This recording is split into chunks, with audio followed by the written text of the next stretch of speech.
25 × 8 66 ഈ ക്വസ്റ്റ്യൻ ചെയ്യുമ്പം 5 × 6 ആദ്യം ചെയ്യുന്നു, 30 ആണ്. 0 ഇവിടെ എഴുതി, 3 അവിടെ എഴുതി, വൺസിൻ്റെ സൈഡ് മാത്രം അവിടെ എഴുതും. പിന്നെ 9 × 6 9 × 5 45 ആണ്. അതിനോട് പിന്നെയും ഒരു 9 കൂടി കൂട്ടിയാൽ 56. 56ൻ്റെ കൂടെ ഒരു 3 കൂടിയാൽ 59. 5 കാര്യം കൊണ്ട് എടുത്തതിൽ. ഇനി 9 × 6 പിന്നെ 56 ആണ്. ഇതിൻ്റെ കൂടെ 5 ആഡ് ചെയ്താൽ 56, 57, 58, 59, 60, 61 വരും. അത് ലാസ്റ്റത്തെ കാറ്റഗറി ആയതുകൊണ്ട് അങ്ങനെ തന്നെ നമ്മൾ എഴുതുന്നു. ഇനി ഇത് രണ്ടും 5 × 6 അല്ലെ 6 × 5 എന്ന് പറയുന്നത് 30 ആണ്. 0 ഇവിടെ എഴുതി, പിന്നെയും 3 കാര്യം കൊണ്ട്. ഇനി 6 × 9 എന്ന് പറയുന്നത് 56 ആണ്. അതിൻ്റെ കൂടെ 3 കൂട്ടണം, അപ്പോൾ 59. 5 കാര്യം കൊണ്ട്.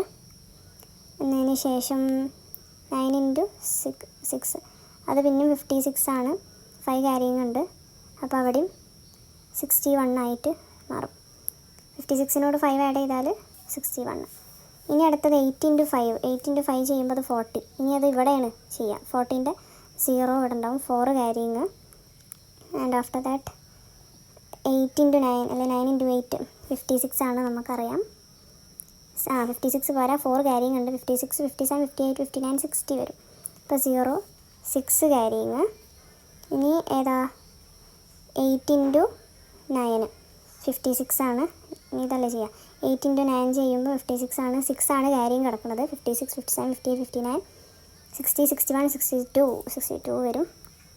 ആഡ് ചെയ്യുമ്പം 0, 9, 9 + 1 10, 1 കാരിങ്. 6, 7, 8 വരും. 6, 7, 8. ഓക്കെ.